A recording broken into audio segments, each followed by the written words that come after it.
Good evening, Missoula. It's 6 o'clock Tuesday evening. You know what that means. That means it's time for the Agreeable Bassist. And yes, I am your host, Hiram Mariner, and I am the Agreeable Bassist. So you're listening to 105.5 LPFM, KFGM Missoula Community Radio, streaming online 24/7 via the interwebs at 1055kfgm.org. So I got a special treat in the studio. So I got two guys in here. I got John Gale and Michael Evans. How's it going? It's going good. How are you? I'm doing wonderful. Yeah. Thanks John, can I hear you? Yep. Yeah, my pleasure. You're doing great. Too. There you go.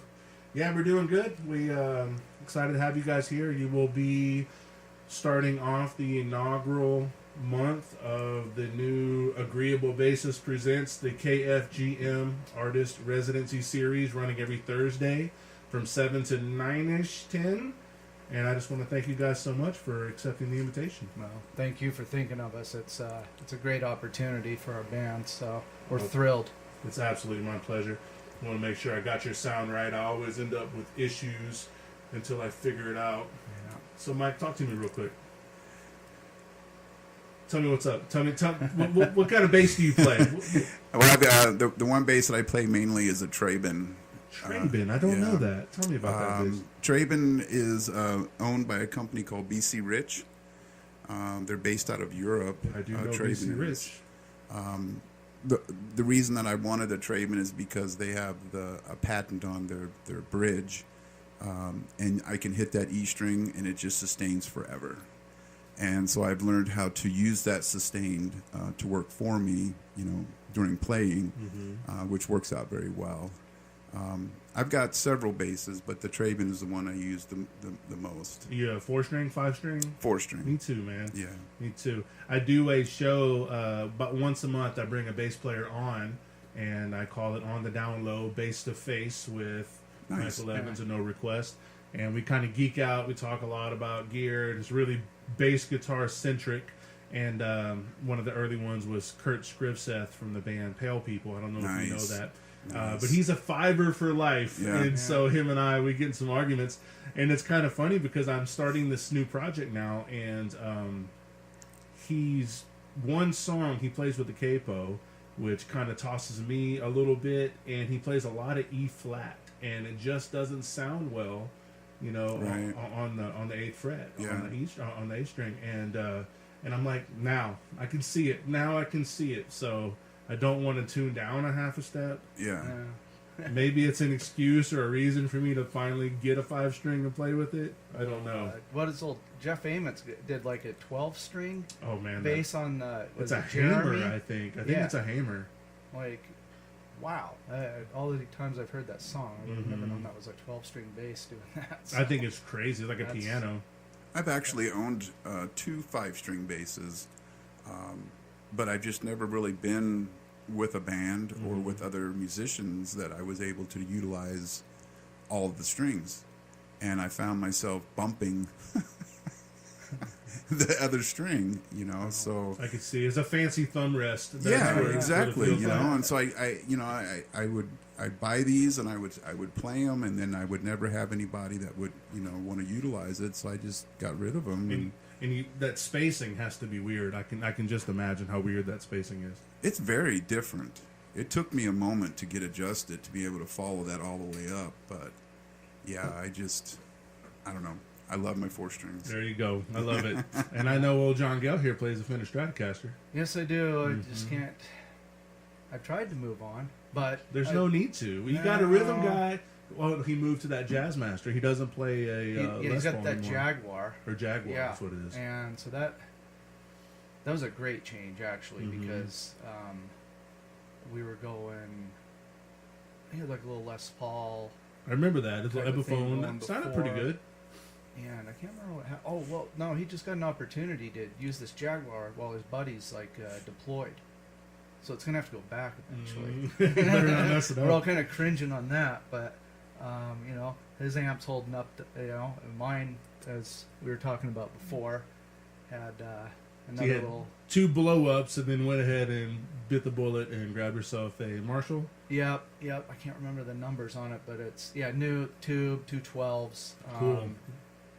And it's tricky because the Stratocaster. I mean, it can be done. Obviously, some of the greats have done it, but when I first got it, it was it wasn't what I thought. It took me a while to dial it in. Now that I've dialed it in, it's like, and you'll see when we play. I think it's revolutionized what I do, and it's brought kind of more of the edge that I've kind of wanted from the band. How long have we been going now? Since 2015. When I started with these guys, I hardly even used any pedals. So it's been just this foray or this adventure in gear that I've enjoyed. But until I got the Marshall, I spent a lot of time, and you saw some of that too. Just trying to punch through and have things set so that you're even playing, and you can be dialed into what you're playing instead of on the floor adjusting knobs and things like that. So you get a natural tube overdrive just with those 2 bands. Yeah, and that's nice. You can put it. It's got the 2 channels. It's got the classic overdrive, and then like a newer overdrive. Dial that down a little bit. Have the pedal board dialed in, pretty much the same levels. And then I kind of work with the master, and so I've got a couple of good pedals for punch. Got to have the tube screamer, but I hardly used the tube screamer, and then I started goofing around with that with this Marshall, and it's like, wow. That's cool. I don't want to get too gear-centric on this one, but I will say, though, that tube screamer has a following as a fuzz for a bass pedal. Yeah, it does. Actually, I've been looking at updating my pedal board. I've been looking at a couple different pedals, chorus, reverb, and I've been actually looking outside of the box. Like, I haven't been looking at just your normal, what you would see, your Boss or those types of pedals, and we'll see what happens. I like it. Yeah. I will say that I'm falling in love with TC Electronic. They're awesome. The TC compressor pedal I have is my always on, and I play with flats, and it really helps me bring the mids up, like the low and high mids up, to really cut through the mix. And it's I just play with amazing. flats too. Do you? Very cool. I love it. Not a lot of people do. A couple of. I'm like you. I got a few different basses, but my primary bass, my primary project is with flats. Absolutely. All mine, all my basses have flats. Very nice. And that's just because I do a lot of slides and stuff when I'm playing. It's easy on the fingers. Oh my God! I mean, I've been playing for many years, and I've tried the round wounds, and every time I do, and my fingers are calloused. I play with round wounds, and my fingers are just tore up. Yeah, it's easy to do it. So what we got to do is I ought to have you back over and do a face to face, and then let's do it. We'll dig Let's do into it. the gear centric stuff. I want to spare the audience that too much this evening. We can go all night. We could, but I would be excited with that. So, John, if I'm not mistaken, so correct me if I'm wrong. So you pretty much are the founding member of this group. Is that correct? Kind of. Tell me a little bit about the history of it. Well, the garage, since we're the great garage band of Missoula, because of that garage. I just made up that term, alt garage rock, and hopefully it sticks. But I've been doing my thing over there for 9-10 years. So I was kind of in between bands, and I knew Andy and Brandon. Andy the drummer, and Brandon our vocalist and rhythm guitar player. And actually, I had a little project going, and I was renting to those guys because they were trying to get a project going. And a couple months later, it was like asked me to come over and jam and stuff. And before you know it, we had some originals done and things like that. And I won't say it took off from there. It was a lot of work, and the bass chair has been hard to keep filled sometimes, but I think things happen for a reason. We played with some really great bass players along the way, and it's a privilege for us to have Mike here now, because once again it takes our sound in a completely different direction. Yeah, you're And, absolutely right. The bassist is the most important member. You know, Thank you for saying Exactly. I will agree. You know, the He low knows his end- place. He knows his yeah. place. Oh yeah. So, founding member. Yeah, I'd say one of them. You know, we've the core three of us have kind of survived all of this, and it's kind of one of those things. You get going, you start getting a few gigs, and somebody has to move on or something like that, and you start over. You throw out songs, and I'm not going anywhere. good. Me either. 10 years out at Fort Missoula. I'm a fixture there. There you go. I'm never giving that place up, man. That's good. So we got John Gale as the lead guitar player, Michael Evans, the bassist, and we have Brandon Wilbur is your vocalist and the rhythm guitar, and Andy August is Hardison. Hardison. What? August is his Facebook He has all these name. aliases. Okay, so Andy Hardison. Yeah, he's the sense of humor. Gotcha, and he's your drummer. Oh yeah, Cool. drummer extraordinaire. Yep. So. Very full of energy. He is. I do dearly. enjoy him. He's a good with the Very spin full and the of energy. sticks. Yeah. He's pretty good at that. Yeah. Yeah, it's what's cool about the band is everybody contributes to writing the music, and that keeps us. It just provides a lot of harmony. You're And, varied. Your songs are varied. You kind of grunge and you go to punk, and then you kind of have like some rock ballads kind of tossed in there. Yep. And it is varied. You know, It's a great lineup, actually. It really is. It can reach all kinds of different people. You just can't say we're metal or we're rock or we're punk, and that's what we want. I love Yeah. it. Yeah, I hate it when you Yeah. can pigeonhole a band. Well, I hate especially in Missoula, because it's very difficult. You know, I mean, everybody has their certain love of the type of music that they like. You know, obviously, if you're in a bigger city, you have more opportunity, to get your music out there. But here in Missoula, it's kind of hard if you're a metal band, because there's really not a whole lot of places to play. Even if you're a rock band, sometimes it's hard, to get shows. I hear you, and that's one thing why I wanted to do this residency was to kind of this is awesome. help with that. Yeah.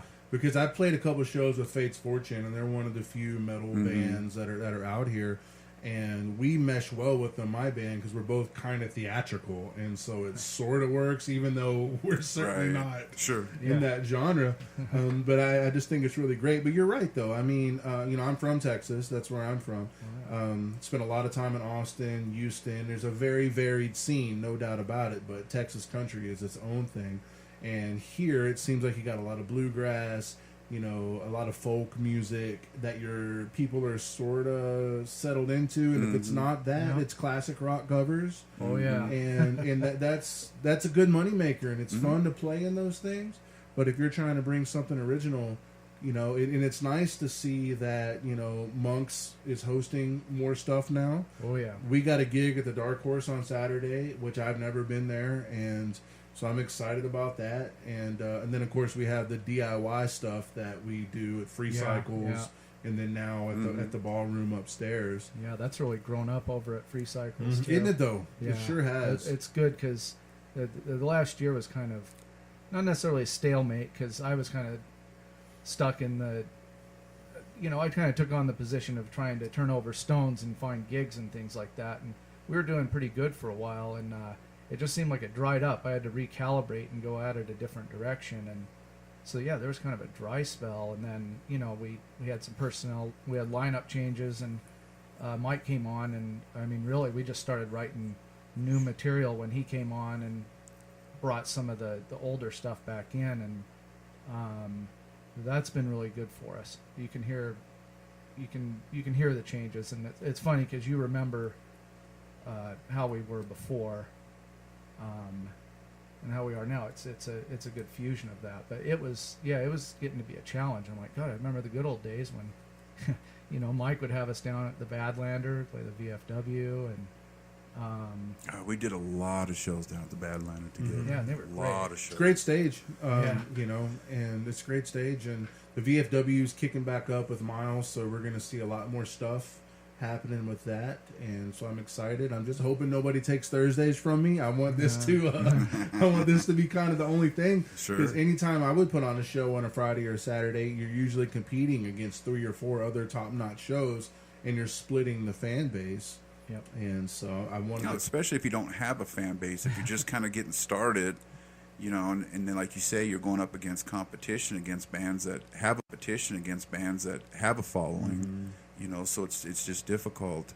I don't know. I love Missoula. I've been here. It'll be 19 years this summer. But the only thing I don't particularly like about it is it's so saturated. You know, I mean, a guy could go broke going to all the concerts that they have. Yeah. It's an awesome thing, don't get me wrong. But if you're a musician who's trying to get out there, it makes it just a little bit more difficult as you're trying to come up, because now you're competing against bands that, like I said, have a following, know other people, you know, have had other opportunities, you know, so. Well, I like it. So let's play a little music. What do you say? Sounds good. Let's do it. So I got you, everybody who's listening. I guess you guys don't have any albums out for sale yet. So no Bandcamp, anything. We're working on it. We got a guy, local guy here, really good friend of ours, Kevin Pica. He does. He did your photographs, right? Yeah, they're very nice. Very good. Matter of fact, he's going to come up to one of the shows. Excellent. And do some photographs and stuff for us. But he was in a band with me about a year, 2 years ago now, and he invested a whole bunch of money into recording equipment. Very nice. So he's going to come over, I think, maybe this weekend. We'll start setting some recording stuff up. That's terrific, man. That'll be good. So in the meantime, anybody who's listening, you can just go to SoundCloud and you're going to search No Request, and there'll be Missoula, #AltGarage. And so we're going to go ahead and start. And Johnny said this is basically your set list. So we're going to start with the song Sober. Yeah, more or less. This is what we come roaring out of the gate with. Right. And this is a new song that we basically started, or we created with Mike. All right, excellent. Well, tell me about it. You know, Mike came on board, and we kind of like, well, what are we going to do? You know, we really like to write. And so we tried out some of the old stuff, you know.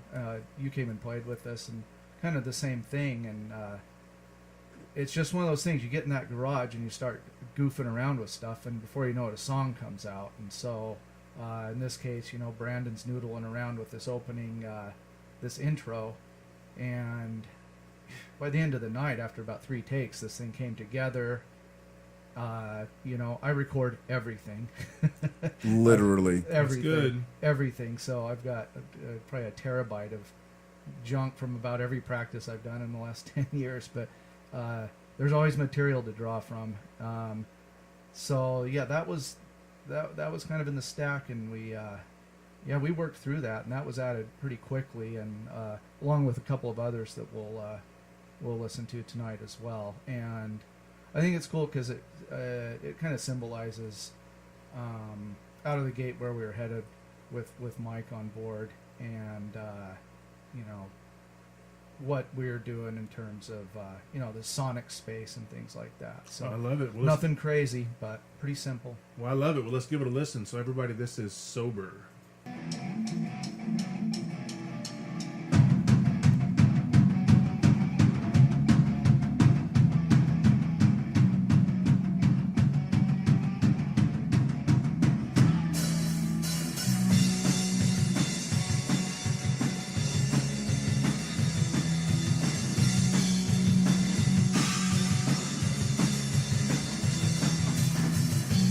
many nights to spend this love.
right? That was sober. Were you sober when you played it?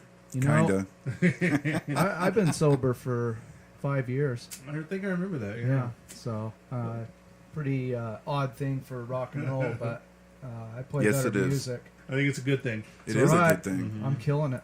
That was good, man. I liked it. A lot of energy, and could hear that guitar shredding there in the A little better, huh? back part of the song. So that was pretty that's good. the Marshall. So, Mhm. but I did get I got a Gibson Les Paul now too, and Oh, it sounds awesome. Oh, yeah. With that Marshall. yeah. Is that what you're playing? Is that your primary player? Is that your Les Paul?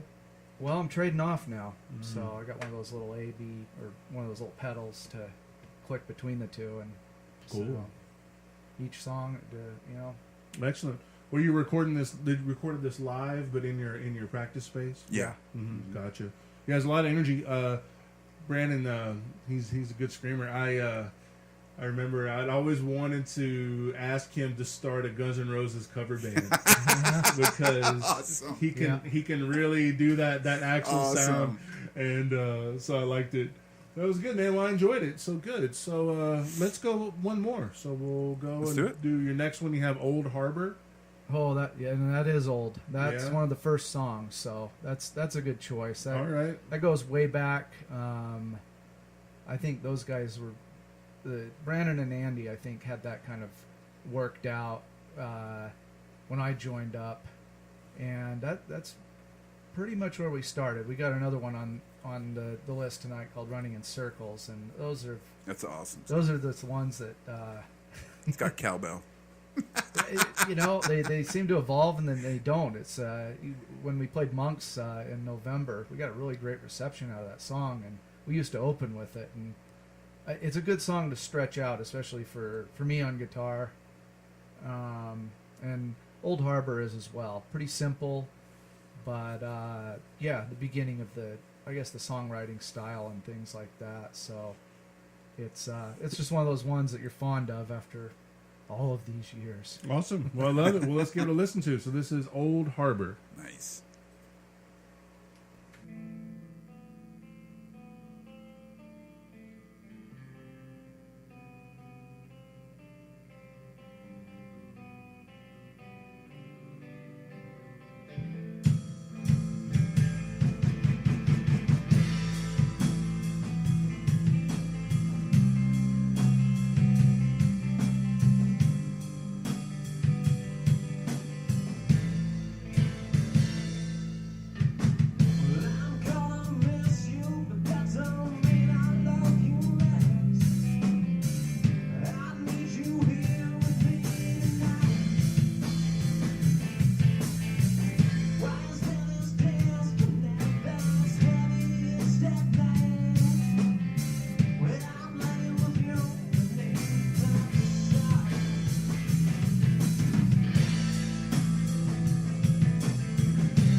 When is your birthday? My birthday? Yeah. My birthday is this Friday. This Friday. Man, that's awesome, dude. 21. Only do it one time. That's 22. right. Be careful. Oh, I stopped at 29. No, 28. There you go. Well, that's good, man. Well, great. So tell me about your weekend. My weekend was awesome. Or the one you're coming up. So my weekend coming your up. birthday weekend. Oh, boy. So we got Thursday, we got the show up at the Union Hall. Mm-hmm. Friday, which, like you just said, is my birthday. So we'll be at the Union Club.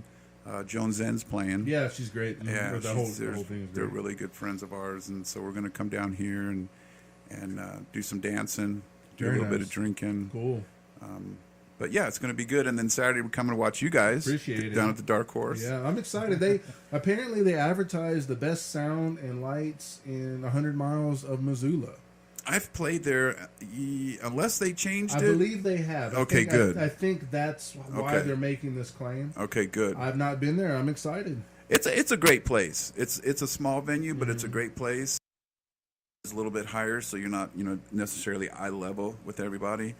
And hopefully they did get new sound and stuff like I that. believe they do. So you played there before. Yeah, I've played there numerous times. So you over the played years. a lot of places here. You have a long history of playing music here in Missoula. Yeah. Yeah, tell me a little bit about it. Let's see. I moved here June of 2000, and didn't necessarily jump into the music scene right away. I was going through some family issues. Once I got past that, then I got back into the music scene. I went to work at Morganroth Music Center. Was there for almost 10 years. That's what gave me the in with a lot of people. So meeting what were you people. doing there in Morganroth? I was a manager. They sent me up to Great Falls for about 5 years. They had a store up there. I managed it up there. Then I would do sales and stuff like that here, in town. But then we all know that the 2008, 2009 recession hit, and so I had to find another job. Oh man, sorry. That's okay. That's all right. I mean, I understood, and Gary Bowman, who's a manager, he's a great guy. We're still very good friends, and we sat down and talked about it, and the store's still going good, still going I've not good. been there. I've been in Missoula almost 2 years. It'll be 2 years in April, and I've driven by twice to go in there and look around, and I couldn't find parking both times, so I just took off. When they first opened up that store, they had so much parking, and then the city decided to turn that into a one-way, that road into a one-way, and they took out all of their parking except for like 4 places. Yeah. But if you ever do get a chance to go in there. And I'll go in there. I'm just being difficult. Look up Marco. Marco is awesome. If you're out there listening, I'm giving you, a shout out here, Marco. He is the man. I hear good things. I hear that they are very Yeah. attentive and they are very good on their pricing. Yes. So I have heard that. Yeah. Well, if you got kids in the band program at school, you got to go get your books from That's where you go. those guys. Yep. My good buddy John Sporman, who plays guitar in my band, he for my birthday got me a copy of the real book, Nice. and he bought it from there. And so he Nice. told me Yeah. it was pretty cool. Nice. So you've been playing for a while, Michael. Before you moved to Missoula, you were obviously already a musician. Yeah. And the bass guitar is your primary instrument. Well, that's a funny thing.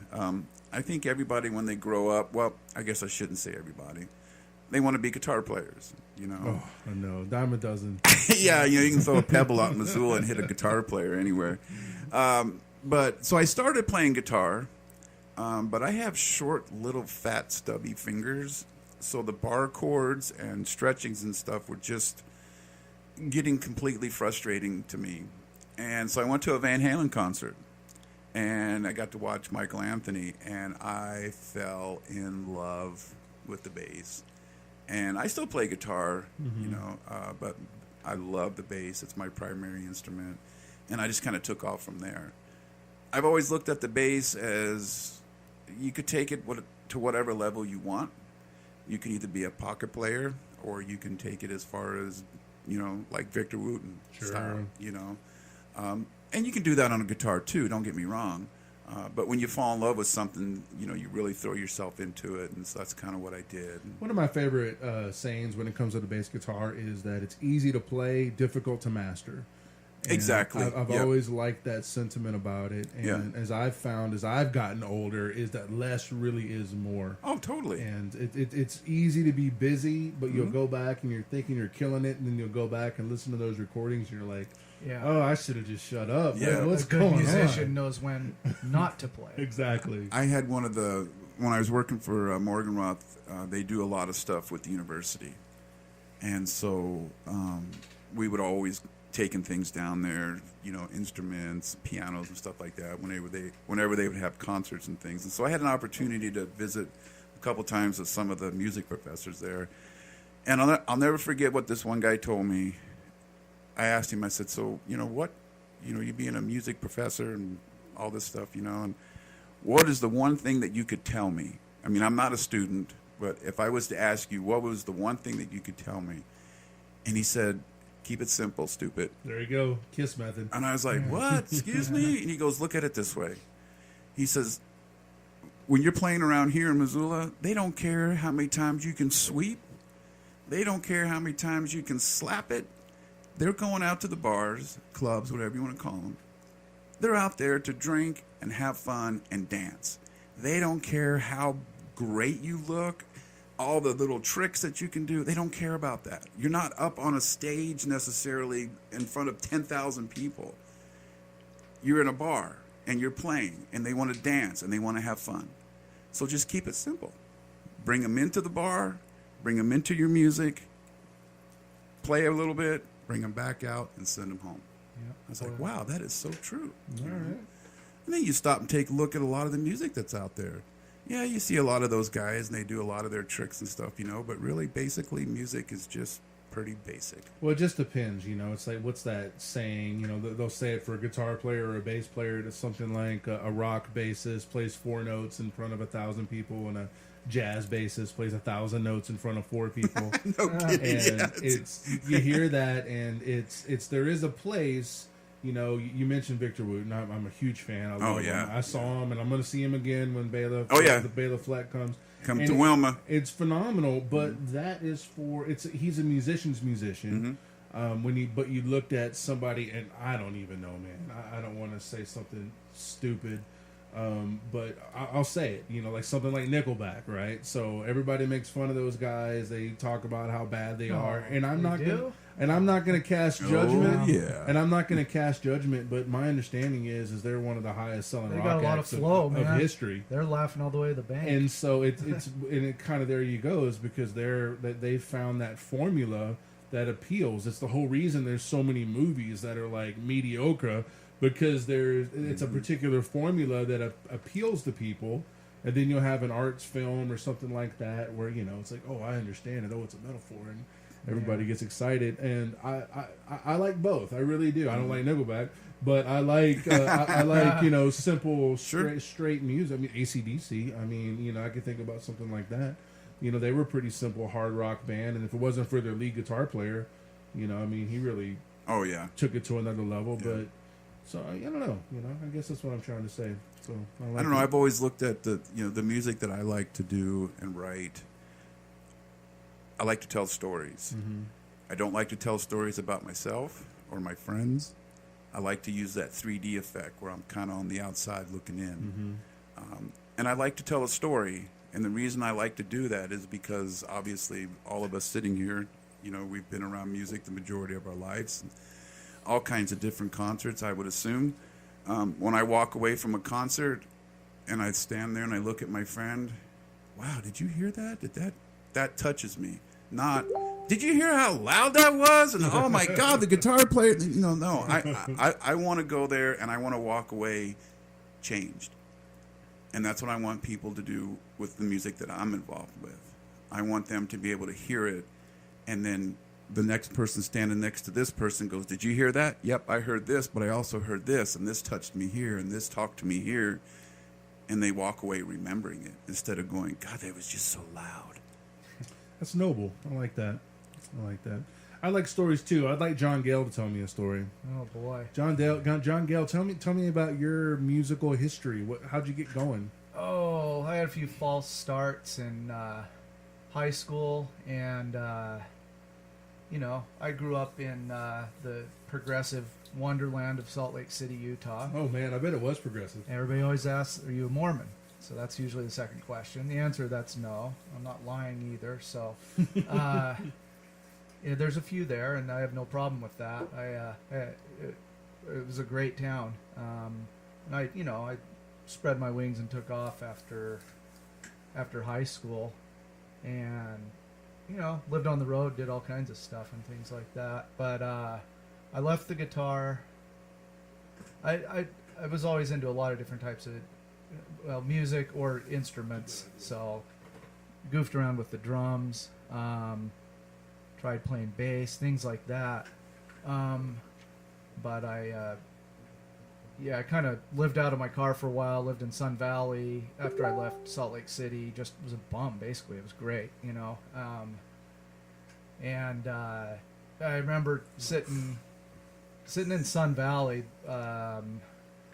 after just raging all night and just in bad shape. And then this guy just happened to have a guitar sitting there, and I just started strumming it, and it just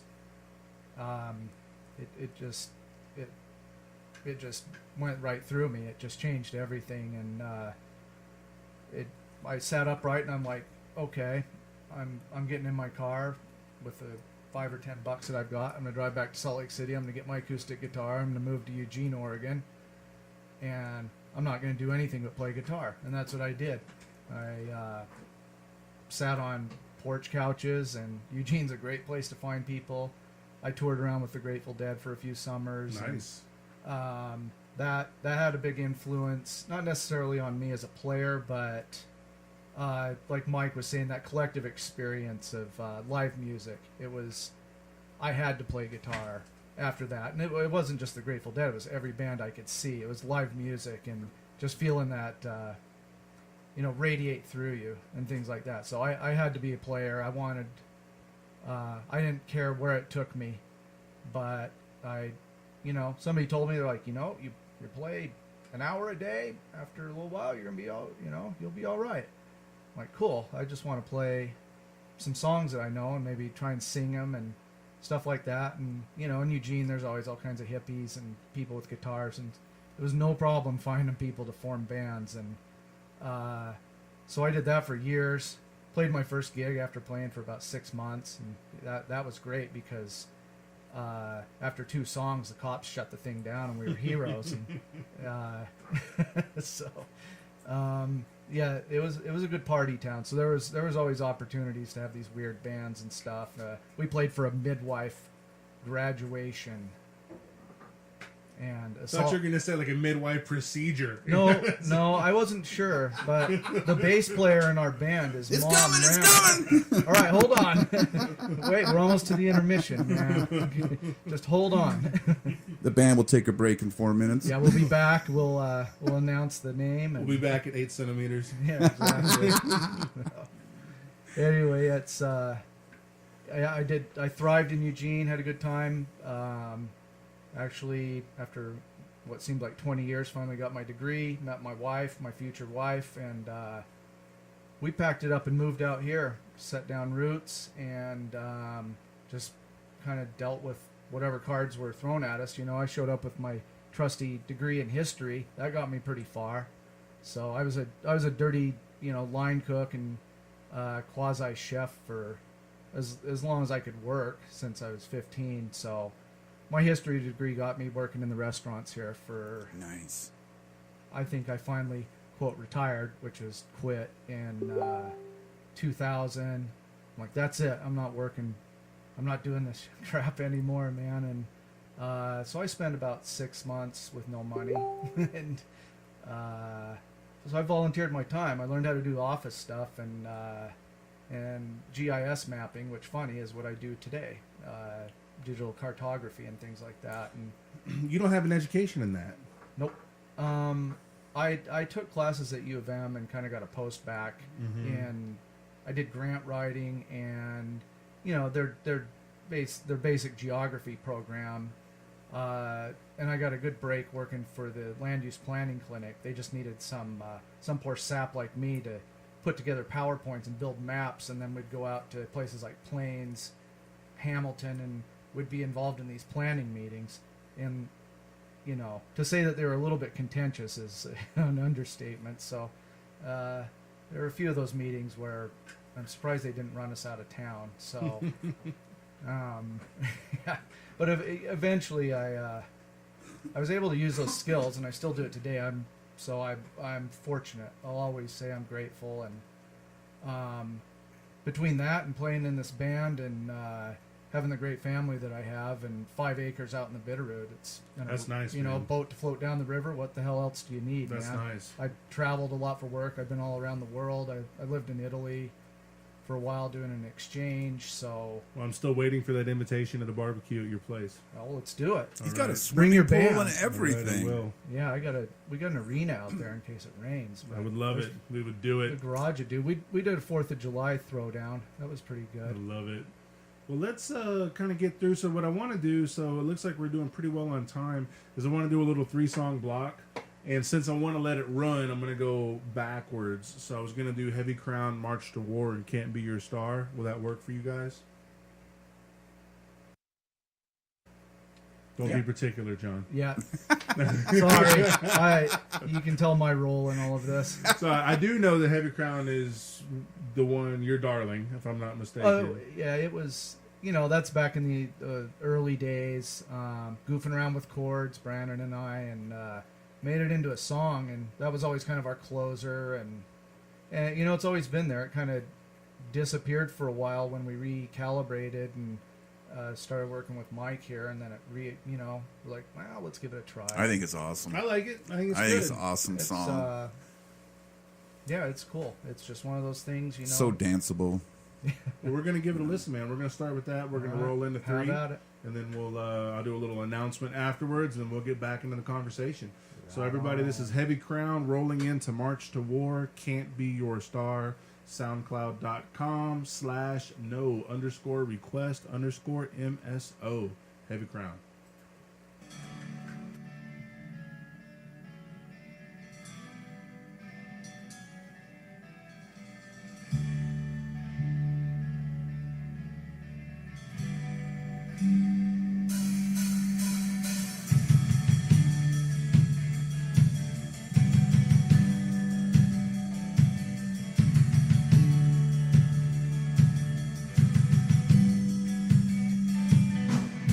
You don't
got in a little off-air conversation about buying gear, which is always a fun thing. I've heard good things about Z Sounds. I just got a decent line of credit with Sweetwater. They've always done good. 0% interest between 24 to 48 months. That's about the same as Z Sounds. You know, I think everybody, them, Musician's Friend, Guitar Center, Z Sounds, they're all, and now American Music Supply, and I think Chicago Music Exchange, they all kind of are there. And because of that no tax, free shipping, and especially with Sweetwater, they have a 2-year guarantee on everything they sell with unlimited technical support. I don't know about anybody else, but I'm same sure thing it's with the Z same. Sound. Same I'm thing. sure. It's pretty hard to, Can't be. especially when you have an unlimited selection. It's pretty hard not to do it. I think one of the reasons why I really like Z Sounds is here just recently. This is a funny story. I got a notice on my phone at work. Somebody had tried to use a credit card. So do you remember back when the deal was worth $1 billion? You know, the lottery. Sure, Remember yeah, that? I do, Okay. yeah. So this person tried to buy lottery tickets using my card. So my card got canceled, obviously, and I was getting a new card. And I was letting everybody know, you know, hey, don't take any payments, blah, blah, blah. I'm getting a new card. Well, I totally forgot about Z Sounds, right? So I get this notice. Oh, shoot. So I get online, put my new card in. Well, I'm not the most tech-savvy person, so I didn't know that you had to, you know, you can add as many as you want, but then you have to check, you know, to use that one. I forgot to check it. So I got another notice. And I thought, oh, my God, you know, I feel terrible about this. So I call him up, and the guy answers the phone. He was so nice. He was like, yeah, this is so-and-so from Z Sounds. I'm like, oh, my God, I'm so sorry. I forgot. I put the card on. I went through this whole story, right? And this guy goes, oh, it's no problem, man. We can take care of it. What's your card? We'll do it right now. It's no big deal. And I'm like, okay, cool. That's nice. That's nice. I was expecting to see Guido with the violin case coming to repossess my stuff, you know? That's nice. I mean, customer service and goes a long way with me. And Me too. once you get a good, solid foundation of it, you never leave. And with so much competition in that market, if anybody's bad enough to give you bad service, just you can go to somebody that's going to give you the exact same price, and it's just whether or not they're going to deal with it in a professional, nice way. Yeah, you can use that to your advantage because that Marshall I was talking about, fender went out and it was like, I think it was getting close to gig time and had to scramble. It always happens. And Poof. I had to turn it around. So I found one used. I wasn't sure what I was going to do. I really liked that Red Knob Evil Twin. I had a Fender Twin Reverb. It was straight up year I was born, actually, a 73, and it was one owner. It was beautiful, but wasn't really my sound. Too much trouble. But anyway, I decided I'd go Marshall this time, and so I find perfect used one. It's in my price range, and dial it in for Guitar Center, and it'll be here. We're in business, and then they call me. They're like, we looked through that one and tested it, and it's just we don't feel good selling it. Okay, well, you guys had a deal going, and that's what kind of drew me in. Not to mention, you had what I wanted there. What can you do to help me out? Well, for $50 more, we'll give you the brand new one. That's better. 212s, a beautiful amp. I'm like, really? How long can you, when can you get it out here to me shipped? I was kind of thinking it would be here in a couple of days. They're like, it'll be one day later than you thought. I'm like, deal, man. That's nice. You kidding me? And then they didn't send you a lemon too, because think about the hassle of getting a bad and product. I wanted that warranty. I've seen that happen. Yeah, I wanted that warranty and support. I don't think I've ever bought anything new. Honest to God, that Stratocaster I've had since 2001, and I found that on eBay, and I've got 1 million guitars up in my loft from over the years. But for whatever reason, that one stuck. And I got that nice the Les Paul from Guitar Center too. It was just wanted something in that range, with humbuckers and things like that. And boom, there it was. the price was just great for that kind of a I'm piece about of 50-50. equipment. It just depends. Some things I'll buy Yeah. new, some things I won't, and it just really depends. I have no problem buying a bass or a guitar used. No, me neither. I mean, but when it comes to like, I don't know, like a mixing board or you gotta be really careful when you get into some of that used particular stuff. electronics, that's a little bit different. I got a steal, man. I got a sweet 1989 PV Fury P bass for $150. Dang. All USA, all American. It's amazing. Wow. Yeah. Wow, that's awesome. It was good. I think I need to replace the electronics a little bit. It's a little scratchy, and it's a real hot pickup. And I don't know. I'm the kind of guy, I like that thump. I turn my tone all the way back, and I turn my volume up. I like Me it too, I like brother. it thumpy. Me too. I like Me it thumpy. too. Well, we just listened to a little 3-song block. So that was Heavy Crown, March to War, and Can't Be Your Star. I was really digging March to War on thank that you. song. I really felt I could hear it because I was listening. Even though we were talking, I was hearing it. Yeah. And I really sounded like the bass and the kick drum were really locked in on that song. And Yeah, so that song's it's about a year old now, and that's another one of those ones that just came together. And it was funny because it came together last year on Veterans Day. Oh, nice. So it just funny enough, but it's just one of those ones that just starts out with something simple and it turns into this kind of epic thing, and everybody kind of creates their own part. That's I the don't that's know the how joy else of to the put it. band. That's what's so fun about it. It's nobody cares what I do, as you know. I care, John. Yeah. Well, I know, and you're hard to live up to there, Hiram. But we're doing all right. But It's been a lot of fun working with these guys. You know, they're very talented. They're very creative, Very energetic. very energetic, and they have they have a very open mind. I've been in several different bands since I've been here in Missoula and other places, and I can't say that about all the different bands I've been in. To be honest with you, there always seems to be one person that wants to rule. The leadership struggle. There's type always thing, and the nice thing about working with these guys, we go in there and we hit the record button, and we just start playing. We got the young blood in there too, though. Brandon's probably a good 20 years younger than. Well, that's the beauty. I always say we're multi-generational. Yeah. And we always have been. And, for a while I was the old guy. Andy's not far behind me. Our previous bass player, Aaron, was in his 30s. And then Brandon, the first gig we did at the Badlander was his 21st birthday. And then they go out and got in a fight next door at the Bodega or something right after that gig. It was a hell of a night, I gotta tell you. I'm like, no. wow, how did I miss that? Since with this current lineup, how many shows have you guys played? You're not playing out too often, are you? Well, we're just kind of getting started. We did one show. What was it? The week before Thanksgiving. Yeah, Monks on the 7th. And you did that with November. Time to Kill Time and to Kill. Headcase Harmony. Yeah. Right? Yeah. Mm-hmm. I like those guys, so we're going to be playing with them on the 19th. Yeah, at they're Three great. Cycles. Best of the bunch, man. They're good guys, and it was just a perfect night. The sound at Monks was great. Those guys, I mean, we kind of Time to Kill used to play, at Badlander with Mike's band, Convergence and stuff like that. So it was kind of like familiar territory in a way, and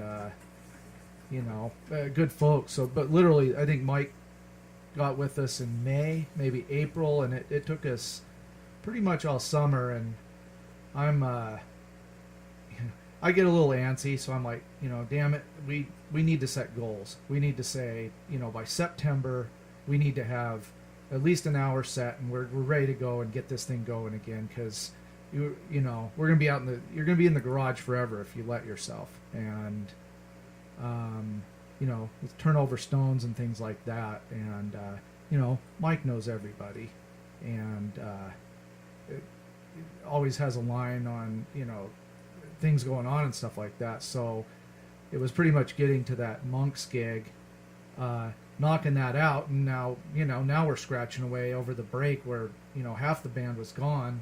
Mike and Andy and I, or just me and Andy, just kept going, and we've lined up at least another 9 songs. So we've doubled the set list, and the stuff we're coming up with now is,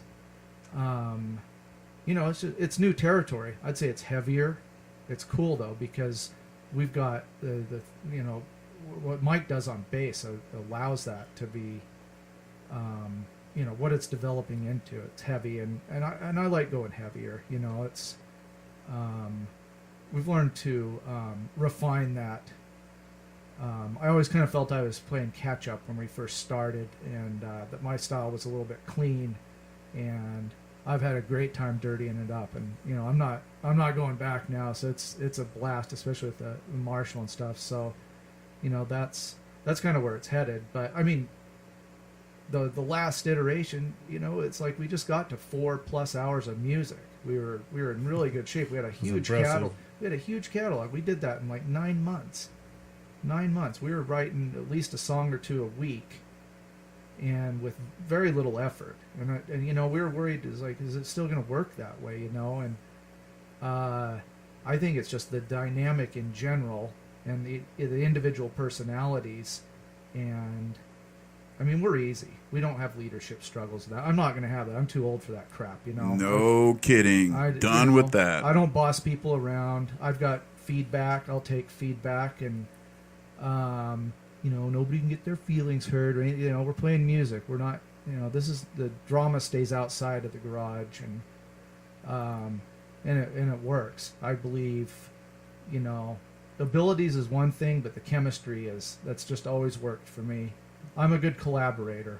I like it. And you're going to have 4 gigs coming up on Thursday. Yeah. Every Thursday for the rest of January. And if you said Michael knows people, be sure you bring them. Oh, yeah. Definitely. I think we got something in April in Great Falls. Yeah, we too. do. Very nice. Yeah, we got a show coming up in April, April 13th, which is on a Saturday. We're going to be playing at the Loading Zone with a couple other bands from Missoula.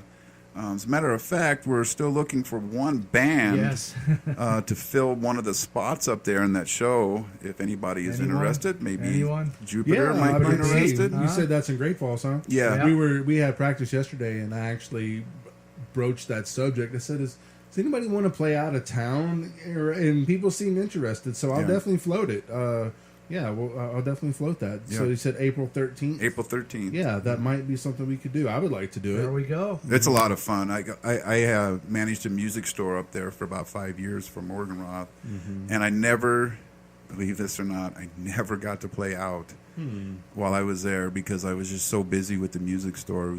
It was incredible, and I loved it, and I would never change it. But I always wanted to play out, because you're with your fellow musicians. I never had an opportunity. It just never worked out. So man. I'm really excited about going up there and playing this show. I'm excited too, man. And if we don't make it, we'll definitely hope you get a recording or some videos or some photos. Definitely. And I'm glad you guys are out there doing it. I'm so happy that we're going to be able to do this Artist Residency Series, get you in front of a crowd, hone your skill. Just it's going to be great. This whole thing is just meant for development and to allow new people that otherwise wouldn't experience your music have the opportunity to do just that. And I'm also going to sell merch and all that stuff too. So if you guys have anything yet, sure, it'll be there as well. Okay. So we got 712, 105.5, LPFM, KFGM Missoula Community Radio, streaming 24/7 online at 1055kfgm.org. We are in the studio with John Gale and Michael Evans of No Request. I want to take just a moment here and tell you guys about the Missoula Food Bank. So Missoula Food Bank provides emergency food assistance and child nutrition programs to all individuals and families in need here in Missoula County. Located at 1720 Wyoming Street, Missoula Food Bank is open Monday, Tuesday, and Thursday from 10 a.m. to 7 p.m. and Wednesday and Friday from 10 a.m. to 1 p.m. Your donation of food, funds, or time will help keep our community nourished. If you need emergency food assistance, would like to make a donation, or want more information, call area code 406-549-0543 or visit the website at missoulafoodbank.org. Back in Houston, I volunteered at the food bank multiple times. I used to work for the YMCA and also managed a couple of 24-hour fitnesses. And it seemed we always did volunteer work as a company, both of them. And it seems like that's where we always ended up going. Yeah. And so it always meant a lot to me. And I got a good friend in Dallas, and there's a food pantry there, and he does a lot of work with them. And my wife and I have been watching old episodes of The Biggest Loser on YouTube. I know it's hilarious, but they just did this big food bank thing there. And so I always like to read it. It just means a lot to me, yeah. you know, when you think about how many people in this country are food insecure, and even right in our own community. And I'll say that watching The Biggest Loser is getting me motivated. I quit smoking, and then I moved to Missoula, and then I started drinking beer. Like I like beer, but I never was a guy that was a daily beer drinker. And then all of a sudden, that's what I became, and I probably put on 30 pounds in the last 4 months. And I said, "Oh man!" So I put that down. We're watching The Biggest Loser. We're working out again, and it's not really a New Year's thing, but it kind of coincided together. Yeah. But anyway, so when I read the Missoula Food Bank, all of that ties together. And it makes me think about it. Yeah, I worked at the food bank. Did you know? My wife volunteers down there. Oh, I love it, man. I feel like that's a really, really important thing that anybody can do. I just do. That's good to know. I did it when I was in college. I'm sorry, not high school. When I was in college, I helped out with some of the food banks that were around the town I lived in. My wife was telling me yesterday, because she was down there yesterday at the food bank, and she said that her heart was broken. And I asked her why, and she said, you know, we're not supposed to judge people by the way they look, but we all do. And there's a lot of times when you look out and you see somebody and you think they're homeless and this and that. You know, those are the type of people you would normally think that you would see at the food bank. She looked at me and she said, "Sweetheart, there's people that come there that are just like you and me. They dress like you and me. They look like you and me. They smell like you. You know, they're just like us. They're not dirty. They're not beards hanging down to the ground. They're not, you know, they're just not that type of person." And she just said, "I feel so lucky, you know, that where we're at and what we have to be able to give back into the community, you know." So I think it's awesome that she, you know, volunteers down there. That's a great thing. Yeah. I do too. Yeah. And you tell her that I think it's awesome. I will. It means a lot to me. I will. You know, here at 105.5, you'll see on the door our catchphrase or our motto is amplifying awareness and cultivating change. So we try to do a lot of things along those lines. And so a couple things, and like one thing, and I don't know if you guys are aware of this one, so it's the Downtown Missoula Master Plan Public Design Workshop. So I guess you know that they're doing a big change to downtown, and they're doing all these things. Yeah. So community members are being asked for their input on the future of downtown Missoula, with the Downtown Missoula Master Plan Public Design Workshop kicking off on January 14th at the Doubletree Hotel, 100 Madison Avenue, with 2 sessions at 5 and 7 p.m. Participants can learn about town planning and community revitalization, then work alongside neighbors to draw up their vision. From January 15th through the 17th, stop by the Public House, 130 East Broadway, to share your ideas and work with the design team anytime between 10 a.m. and 7 p.m. Finally, the work in progress presentation will summarize the week's work at the Wilma from 4 p.m. to 6 p.m. on Friday, January 18th. For questions, call 406-543-4238 or email info@missouladowntown.com. More information at missouladowntown.com/downtown /DASH master DASH. I don't think it's a bracket. I think I was supposed to say dash. So Take a breath. I got a feeling if you go to missouladowntown.com, you're going to find what you need. That's great. It sounds like a pretty high level of transparency coming out with that. Whether or not people's input actually matters would be something to say, but I don't know. I'm going to give them the benefit of the doubt. One thing that I've realized since I've been to Missoula, and you know, my listeners know, you know, I've lived all over the Houston area, which is giant. I mean, Houston, huge. Houston itself is bigger than like many states. Mm-hmm. And I lived in Austin for a while, Lake Charles, Biloxi, Mississippi, Denver. I lived in Germany for 2 years, and I find Missoula I've never felt more at home than I have in Missoula. And it seems that the powers that be behind Missoula are pretty benevolent. It seems like they do have good intentions with things. And so I think this expansion could be a wonderful thing for us. And I just hope it's done well, tastefully, and with everybody in mind. Yeah. I've watched Missoula grow since I've been here. When I first moved here, the music scene wasn't even close to what it is now. Not even close. If you had 3 or 4 or 5, 6 concerts a year, you were good. Well, we got some musicians here, man, that are so. Oh, good. yeah. So it's good Oh, as yeah. anywhere else. Oh yeah, There's totally. There's pocket You know. and artists too, comedians. I mean, the whole artistic community that is Missoula is as good as anywhere I have ever been. And I'd like to see it really just blossom into something that's its own thing. And I think it has the capability, and just hopefully it can get all tied together and do it. I mean, I know there's a couple of great acts that are going. Charcoal Squids and June West are going to be playing at the Tree Fort Festival in Boise. That's a pretty big deal. There's some pretty big bands playing with them. Built to Spill is one of them. And, of course, I don't know. There's just a lot of opportunity, I think, if people can really focus and, keep their foot in front of the other. I really think that. Yeah, and it's cool. It kind of underscores what we're doing here tonight is, scratching each other's backs and, showing up at each other's shows. That's so important, and things man. like that. And we're all about that. And it's because, coming from Eugene, Oregon, a little bit bigger town, very similar to here, filled to the, to the brim with great musicians. The music school there is fantastic. And there was never a shortage of people to play with, but it's kind of the same thing. It's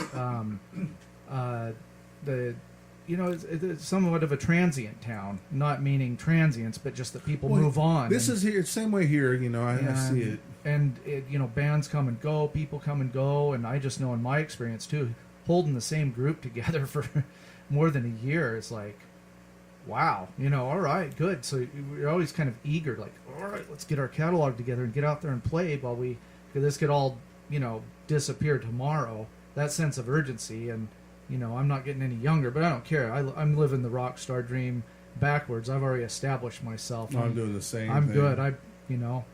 It's a hard town to make it, though. It really is. Oh, yeah. I mean, you're either going to do good in this town or you're not going to do good. Well, I think, John kind of touched upon it, and everybody listening, just please keep this in mind. And, Caroline Keyes put out this really passionate, open letter, her being voted Missoula's best musician, and she put out this letter that I'm Missoula's best musician, but I have difficulty doing this, this, and this, because we have this wonderful scene, and it's easy to take it for granted and to say, oh, there's so many bands out there. Oh, I'll catch somebody next week. But, one thing that she had put into play, and my wife and I follow this pretty regularly, is that we budget 2 shows a month and then 1 merch purchase a month. Yeah. And that's in our budget. So we go to 2 paying shows where we pay, even if it's $5, $10. Oh, right. yeah. And, and we do it, and then we buy an album or a record or a T-shirt, and that's what we do. And when you go to my house, we have this wall in our living room that we've devoted to just Missoula art and music, and it's just it's artwork and flyers and stickers, and it's just everything Missoula. So every time we go to a show, we try to keep something and put it up there, and it means a lot to me. And that's just, I'm glad you guys are going to come see us.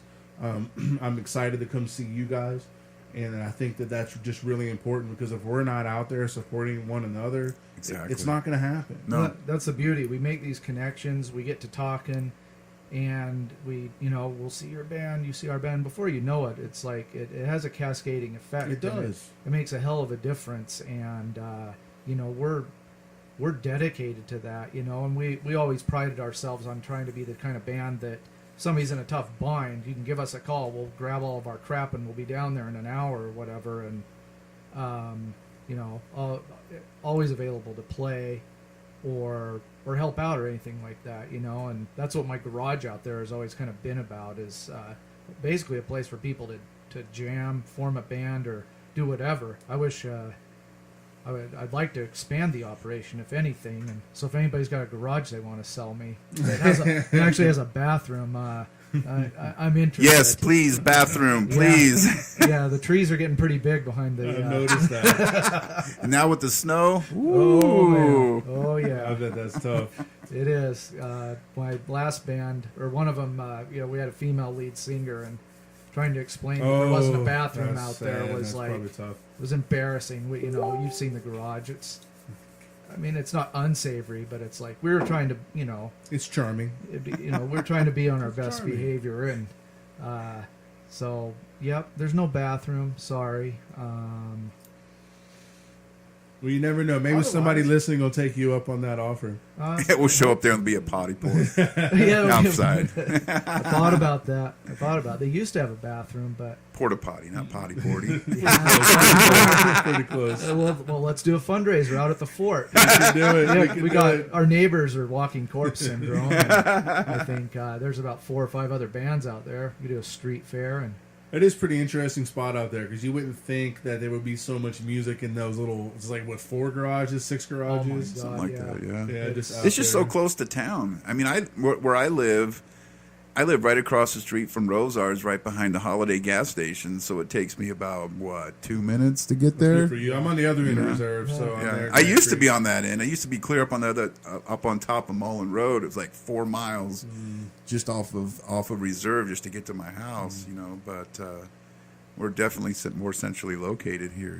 So well, That's good. you can play any time of day, and that appealed to me. And it's funny because my wife was taking a class from Deborah Erling over at the university, and that's how I learned about that place, because they had a conference table in there, and they held class there, and she was looking to move to some other place, and my wife's like, I know that you have band spaces out there because you can always hear all this noise and stuff going on around there, and you should give them a call. I'm like, yeah, all right, I was between bands once again. Oh yeah, what the hell? I can get all this junk out of our basement and set it up there, and put my posters up, and oh my God, it was before you started calling that a man cave, and then it's like, well. Then I started working with Craigslist just out of the blue. I never thought about that, and it's like, why not? I got the venue. I just put ads up. I'm just like, you're bored. I bought a drum set for $150. I'm like, I've got a bass rig. I'm like, you have it, they will come, and they That's did. how it starts. You're right. And the funny thing is we're still playing that damn drum set. That Ludwig, $150. Well, that's from a good guy in deal. Clinton, man. This is 3 bands that have played behind that thing, and we've got a good hodgepodge of junk in there, but it's cobbled together with baling wire and duct tape, and Bale and wire, duct tape, and passion. yeah. Well, let's listen to a little bit more music. So we got about 34 minutes left before Crawdaddy comes and takes over this chair. So he's going to be playing something great. His portion of brass. He plays New Orleans, so this is nice. you'll get to meet him when he comes in. So his show is he's Crawdaddy. He used to be Big Crawdaddy, but it's from the Big Easy to the Big Sky with Crawdaddy. And so everything he plays is Louisiana, New Orleans centric. Which me coming from 60 miles from Louisiana border in southeast I'm Texas. from Chattanooga. So there you go. So I'm 60 miles from the border, Sure. southeast Texas, and I remember I was too young for this, but I do remember being in high school. Louisiana drinking age was 18, and it was the last one to do that. And I remember the seniors in my high school driving to Louisiana just to get wasted and then drive back. There we go. Oh yeah, I'm drink and drive. Telling you, and like a 60-mile drive, and it was Hey, it's like us Utah boys. I lived in northern Utah with at the college town. 3.2. Well, no, it was a dry town on Sundays. So Idaho was 25-minute drive. There you go. Drive up there, bootleg a bunch of booze in, and didn't occur to us that the cops just kind of wait there and watch what you Imagine do. so. So after a few tickets, you kind of have to think of a different way of doing things, or the key was to stock up on Saturday and just stay home on Sunday. That would make sense. Yeah. Stay home, Keep kids. you out of jail. Stay home. All right, so I'm going to do since we're going to do 3 blocks, and the way you have it lined up on SoundCloud, I'm going to start up high so it'll play on its own. So we're going to roll into Black Days, Pop Punk, and then the self-titled No Request.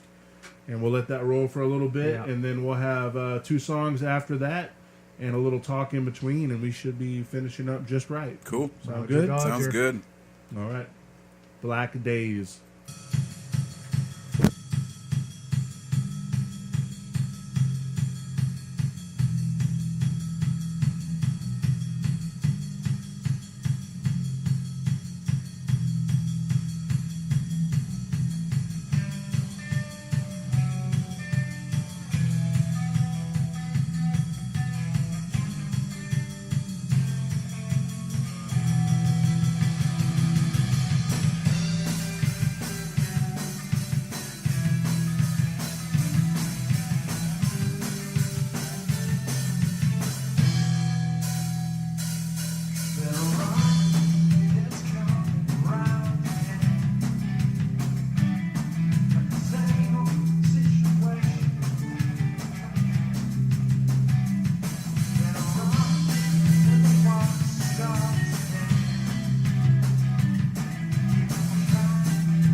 right, and we're back. So that was a little 3-song break of Black Days Pop Punk and the self-titled No Request. How'd you come up with that band name, No Request? From that song. From that song? That's all good. Check that off the list. Let's move on. I got it. We don't belabor it too much. And Black Days is a new song. That actually came what we were talking about during the break of that winter session, I guess you'd call it, where just Andy and I, and then when Mike got back, we started mining through the stuff we'd done the last couple of months, and so that's what came out of it. The idea of that is to a little bit more of a jazzy twist to it, and I'm trying to challenge myself on lead guitar to get some nice almost like a not George Benson type of tone, but once again we just find ourselves going in a little bit different direction. That's cool because our drummer, as you can tell, is he hits the drums a little bit, and He hits them pretty hard. Yep. Yeah. And We have a so- bet going to see when he's going to go through his snare head. Has that happened? Oh, it's getting so... That thing Oh, is so man. thin. Oh, my God. I can't believe that. Do you I have, can't do you have believe a it. backup just in case it happens on the show? Yeah. Hopefully it doesn't happen on Thursday. Well, I got a whole nother drum set at my house. I but- don't I do have too. I I don't do have a too. back line, so you might want to bring a snare. Yeah. I got Yeah. enough problems with my amps and stuff, so I just Yeah, stay I got a in full my studio corner. at my house. Very nice. Yeah. That would be my goal someday, would be to have like a back line where all you got to do is just bring your guitars and your sticks and then just go. I would like that. That would be nice. So we got about 15 minutes left before Crawdaddy comes in and graces us with his presence. So we're going to do 2 songs here toward the end.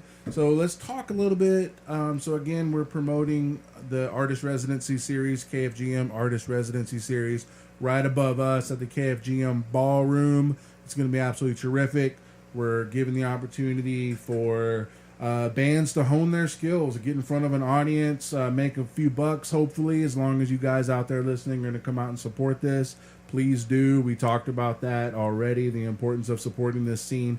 We don't want to take it for granted because what I'm told is, and you could probably attest to this, is that the Missoula scene has some ebbs and flows in itself. Yeah. And right now we're on a decent uptick, is Yes. what I'm told. Well, we are. And then it can just bottom out, and Yep. then all of a sudden, where's the talent? Where are the shows? And so for us to stay on this upswing, it's going to be up to you listeners out there to get out, support us, drop a few bucks. I don't know, we're $5 for 3 hours worth of music. Where can you get that anywhere else? You That's can't. cheap. Yeah. You can't. That's so cheap. come out here, do it. You can buy drinks at the Union Club and bring them upstairs. So feel free to do that. They have some great prices on domestics, and bring it upstairs. And And that $5 is supporting not just the bands, but just this whole effort, what you're Whole doing effort. here. And I'll give $5 for that. I mean, Oh, I've I'll been give looking more than around. I'm that. like, I'll rent a venue myself and find some bands and do whatever it takes to try to get some traction and do exactly what you're doing, Hiram. And I think it's fantastic. well, I appreciate it. And the best thing that I can say for you guys is just encourage as many people as you can to come and see it. Oh, yeah. Because if you think about it, you guys are a 4-piece, right? And if each one of you guys were able to bring 8-10 people, there's 40 people, Yep. and we got a big success. And so hopefully your counterparts. So let's talk about them. So you're bringing Time to Kill is Yeah. going to be playing Yes. with you. Are they going to Yes. play first, or is that how y'all going to do it? I don't know. We haven't really talked about that It part. doesn't matter. Yeah, They haven't got got it into because that. we've got work. A couple of Oh, that's work right. issues, so That's they're gonna right. have to skate out of work and haul it over here, and I forgot it'll about work that. out perfectly. So No, Time to Kill. They're an awesome band. Yeah, tell me about it. I'm not familiar with them. The lead singer Rick. I've known him for a couple years now. During the day, I help run Thomas Plumbing and Heating. I'm not a plumber, but I do the office work and administration work. And Rick is a plumber. He's a master plumber. His father, Fred, you guys have probably seen the trucks rolling around, Fred's Plumbing. yeah, But he is just so full of energy. Great singer. Love every single one of the guys that are in that band.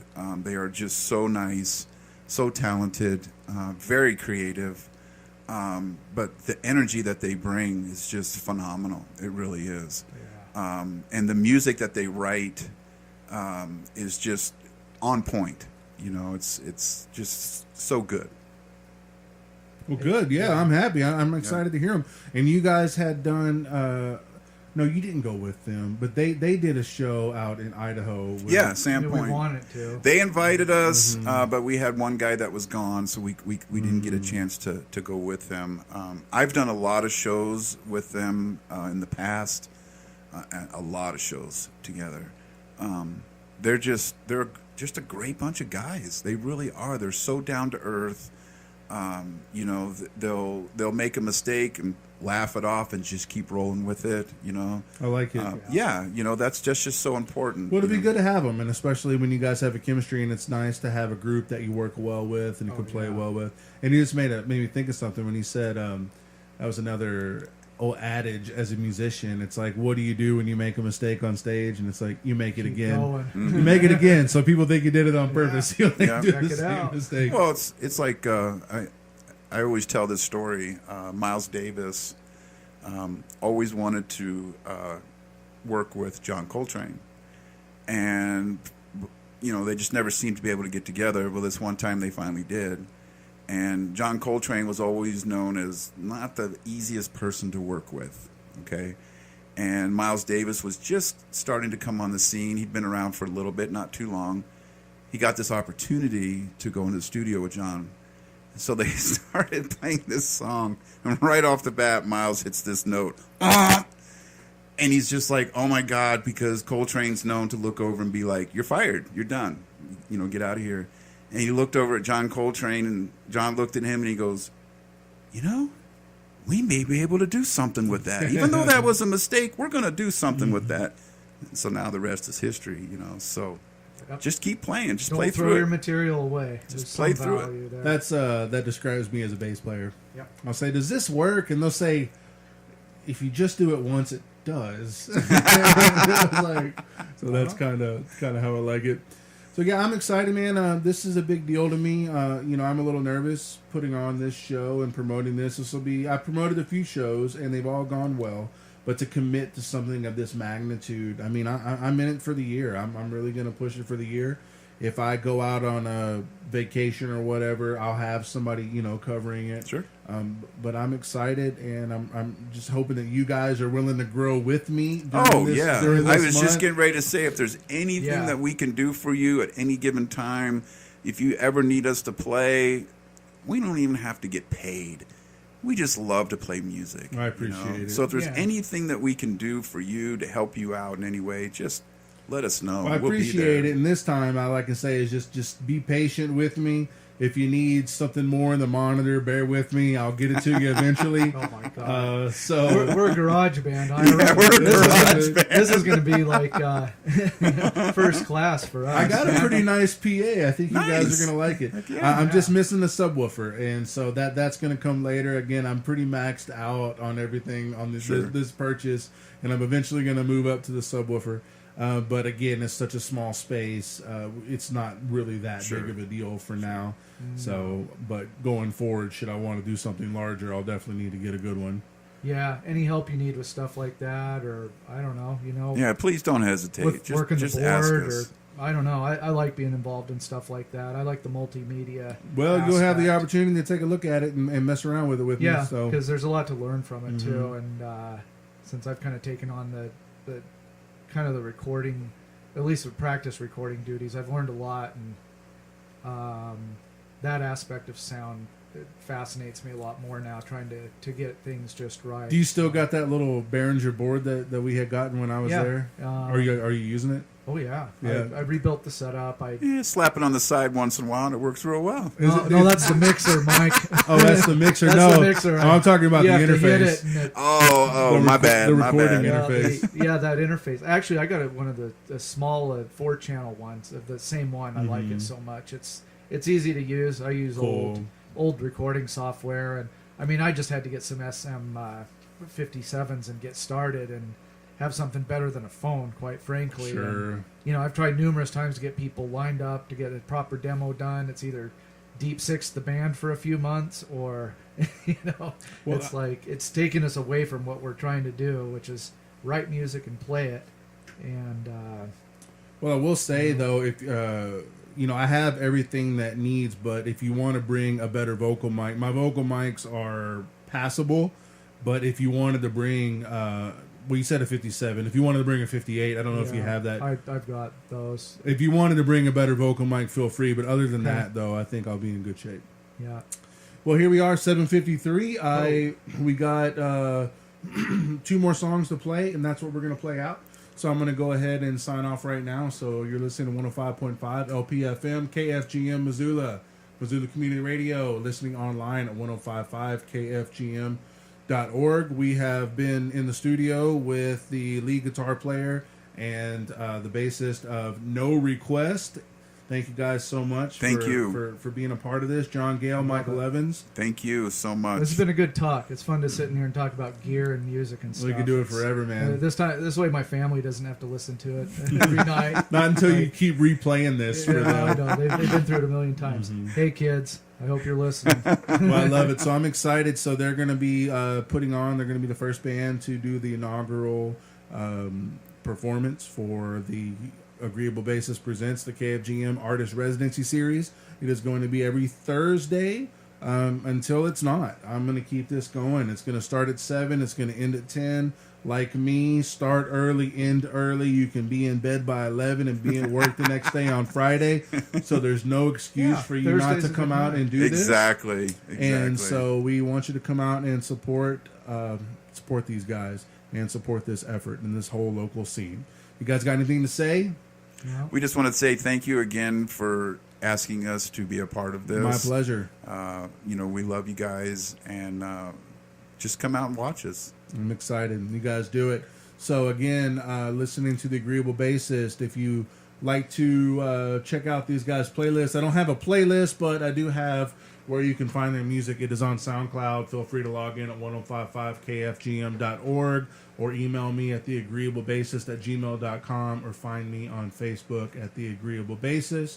So to all my good friends in Southeast Texas, all my good friends in Denver, Seattle, Louisiana, and across the pond over in Germany, thank you so much for letting me be a part of your evening. And we're going to close this out with 2 more No Request songs. This is Wilderness. Good night.